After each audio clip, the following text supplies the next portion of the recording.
with that, there's been developments in the campaign for assisted dying in the UK. So back in November, MPs voted in support of a proposal to legalise assisted dying in England and Wales, and that has been led by Kim Ledbetter. Is that how you pronounce her name? Ledbetter or No, Leadbeater, I think. Leadbeater?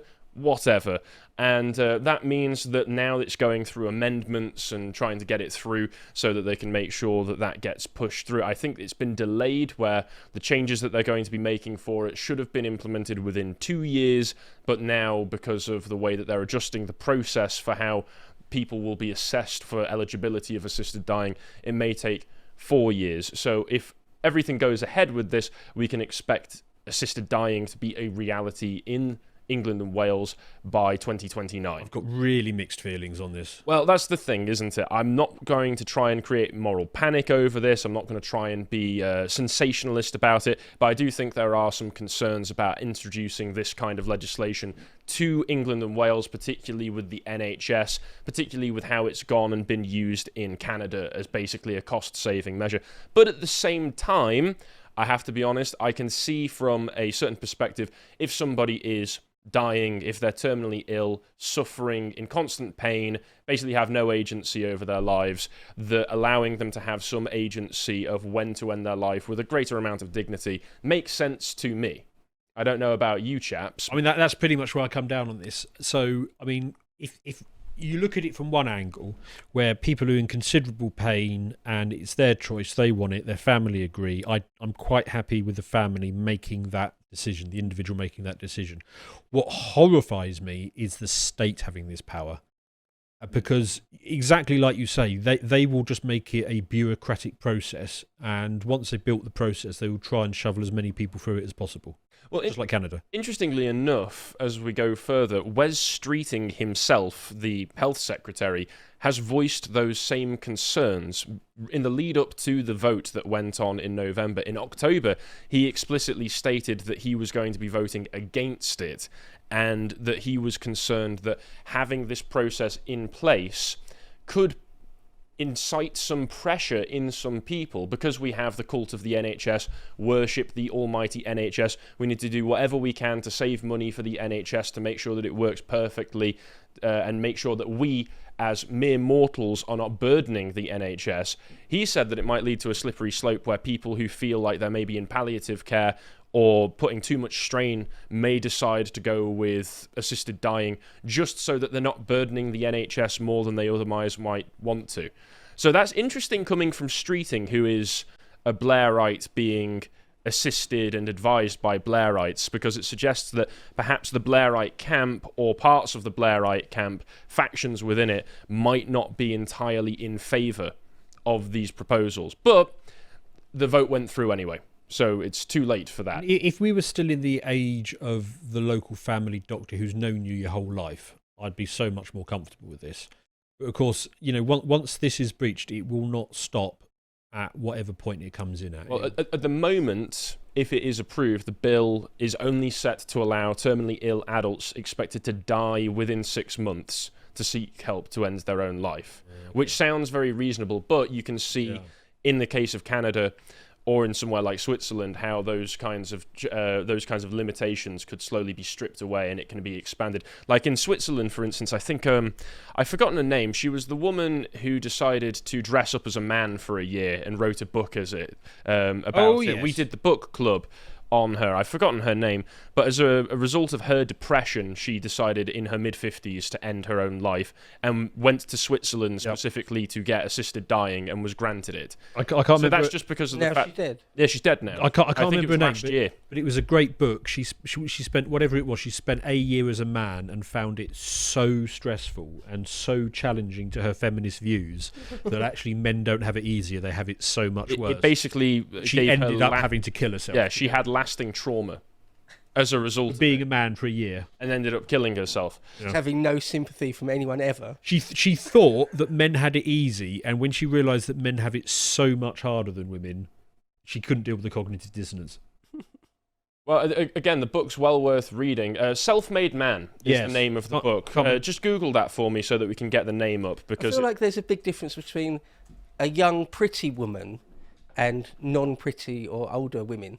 And she was a lesbian, and a bit of a butch lesbian, which is why she was able to pass as a man for a year. Nora Vincent. Nora Vincent, thank you very much. So I worry about it being expanded to the point where you can just be like, well, I've got depression, kill me.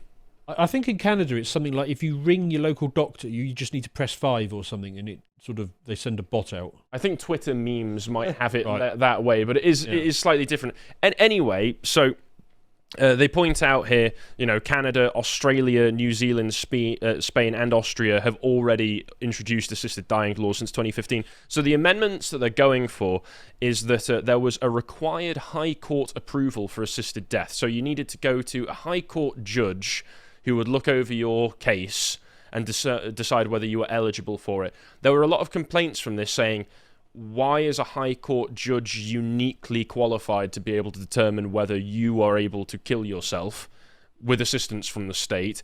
And High Court judges are already busy enough, so this will just create a huge backlog. Well, that's kind of the reason, isn't it? Is because they're busy, so only the determined get through. Well, potentially, but that's now going to be replaced under these amendments with oversight from a panel of legal, medical, and social care experts, and that voluntary assisted dying commission, so it's got its own commission now, will be led by a High Court judge or senior former judge. So there will still be a judge involved in this, but there'll also be a lot of other people overlooking it as well.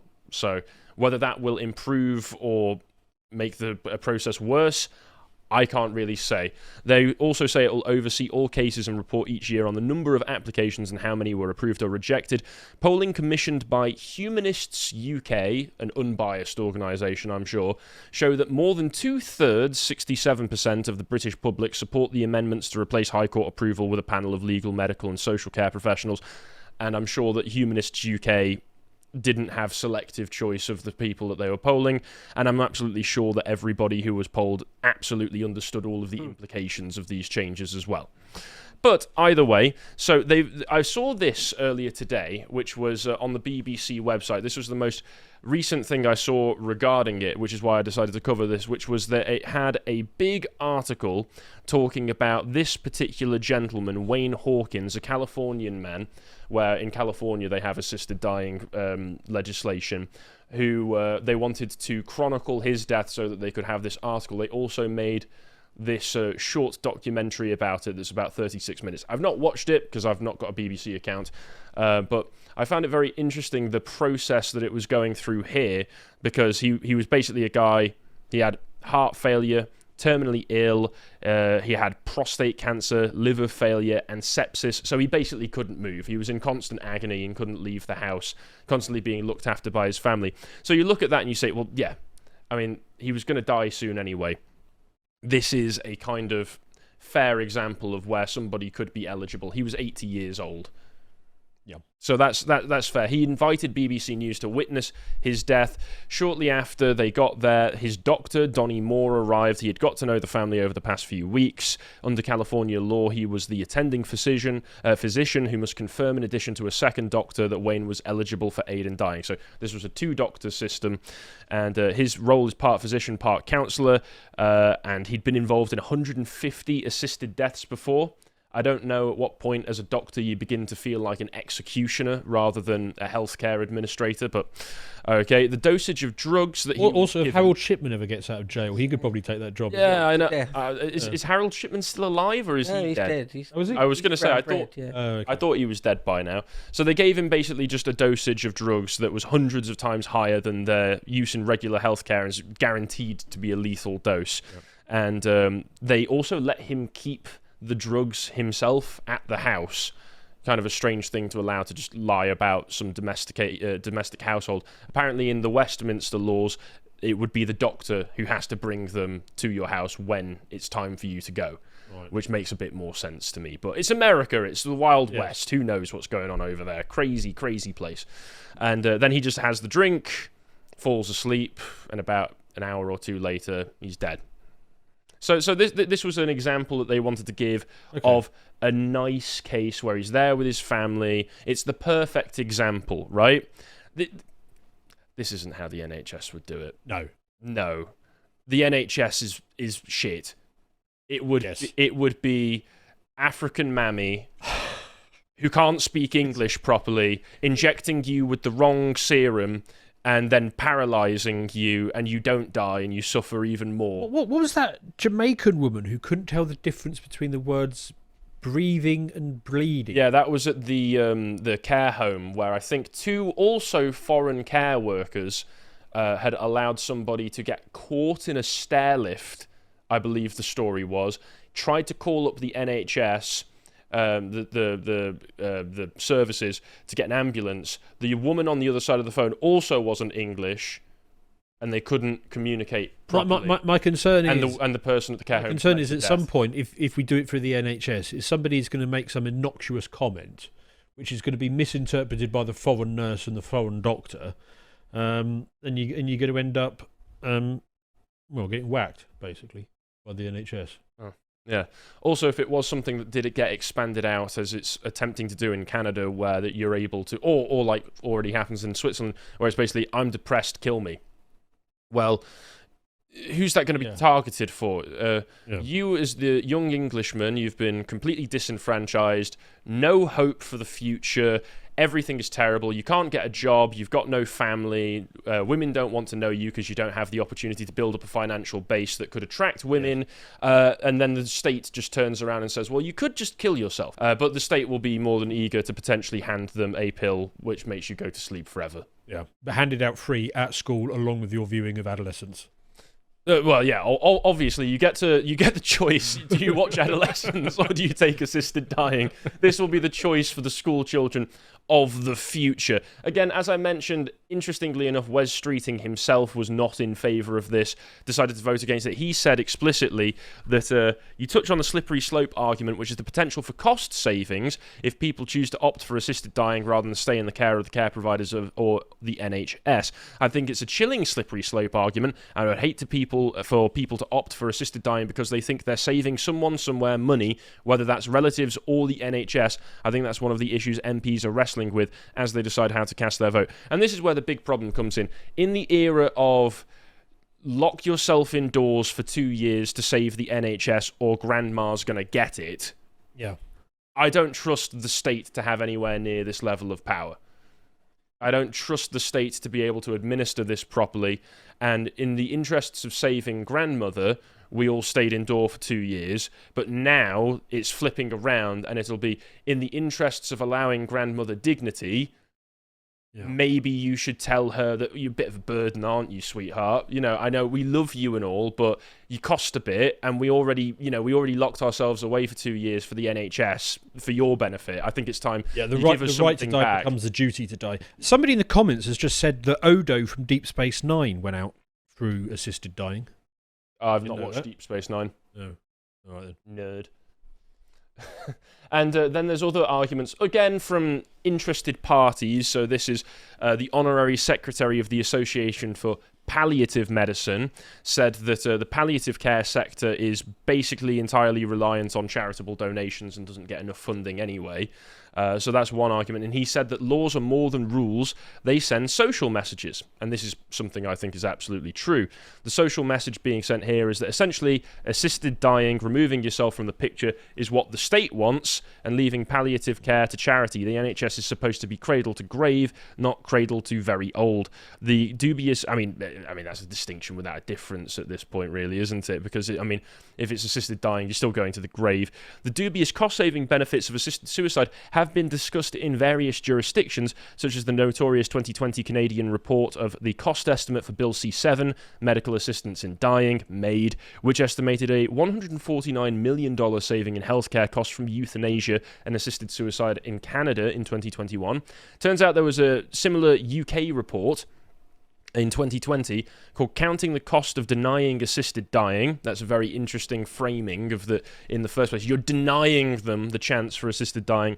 Scottish academics David Shaw and Alec Morton proposed a worrying argument that legalising assisted dying and euthanasia in the UK would provide significant financial savings well into the millions, and the cost-saving argument was also proposed in Guernsey. In 2023, government accounts revealed that Guernsey had a £135 million deficit. Towards the end of August last year, a deputy in the States of Guernsey suggested that savings could be made from ending the lives of Guernseymen through assisted suicide. He said, "Many people don't want to keep on living, and I think we need to put a figure on that." Worrying. And that is the cold, heartless, bureaucratic mindset in action there, folks. Because, again, if you give these bureaucrats the power of encouraging, perhaps, some cost savings on the side, that is the way that they will see you. They will see you as an expendable unit, and they will mask themselves in the humanist arguments for dignity and death. And really, from a humanistic standpoint, from a liberal humanist standpoint, if you say, well, these people are suffering because they're in the last 6 months of their lives, so we should allow them the choice to kill themselves, from a humanist standpoint, where does the suffering argument end? Well, this 16-year-old, he's got no future. He's got no chance. He's an incel. He might start watching Andrew Tate sometime soon. He's suffering. So who are we to deny him an end to the suffering? Like, from a secular, liberal, humanist point, what's the argument against that? From a utilitarian idea, which is exactly how these people see the entire world. Everything is a cost-benefit spreadsheet to them. Where does that end? And that would mean that we'd probably end up quite like Canada, where now assisted dying is 1 in 20 Canadian deaths. 5% of all deaths in Canada come from the MAID program. And people are starting to just go and ask if they can be killed for non-medical reasons, including isolation and homelessness. So these are people who aren't actually eligible. God. People who aren't actually eligible for it for medical reasons, they're getting denied it. But because the offer is there for people who are eligible, They just need to lie slightly better. they're just saying, well, why can't you kill me, state? Please kill me, state. My life is terrible and awful. Kill me. And again, from the humanist perspective, when does the Canadian government turn around and say, you know what? These people have a point. I don't understand why Canadians don't want to be invaded. I mean, most of them aren't really Canadian anymore, are they? There's- Anyway, there's loads of, they already are being invaded. There's loads of concerns, as you've pointed out. Loads of concerns that, like, the bureaucrats and the state and money play a role, guilt or all sorts of things play a role. But loads of people, loads and loads of people, end their life horribly in a hospital bed. Like, loads of people. If you don't die of an accident, or you're not unfortunate enough to get a terminal disease when you're young, then yeah, you're a really old person just waiting to die in a hospital bed. I've seen it happen a number of times. So 1 in 20, maybe that's not even as crazy as it first seems. Maybe. It's like that's just all the old people that would have just had to lie in a bed for 3 months, turning into a skeleton. Well, that's what they used to And call then- the flu old man's friend, Right. because it just helped push you over the edge if you were that close. So, I mean, I, for one, would probably go for assisted dying if and when I got into that situation. I don't want my last 3 or 4 months or whatever to be just sitting in a bed, getting bed sores in complete despair, and my family watching me die, me watching them watching me die, while I turn into a skeleton and eventually have multiple organ failure just because... yeah, I'd rather just give me a drink or an injection and get it over with. I'm still kind of haunted by the film Constantine. What if the Catholics are right? Oh, what? And you take the drink and then Yeah. the devil shows up and takes you straight to hell. Yeah. St. Peter at the pearly gate said, "You didn't commit suicide, did you?" Yeah. I did. And it's like, Ooh. and eternity in purgatory is the best I can do. You're lucky you're not going straight to hell. Well, but, again, I completely understand where you're coming from there, Bo, and I think that's what makes it complex. But I think that, again, we have more reasons to worry, given that Yeah, there are still concerns. of course. the advertisements that we saw a few months ago when the vote was coming up in Parliament were not, here's grandmother lying around waiting to die in bed, let's end her suffering. It was... here I am, so excited to kill myself. Well, why is she killing herself? Young, healthy-looking woman. You know, she's not hooked up to an IV. She's not dying in bed already. She's just like, can't wait to die. And he's doing a star jump to. It was a very. I mean, that was the campaign for dignity in dying. Who are the people who have been big supporters of this, along with Humanists UK? Very strange choice of demographic to target for this kind of service.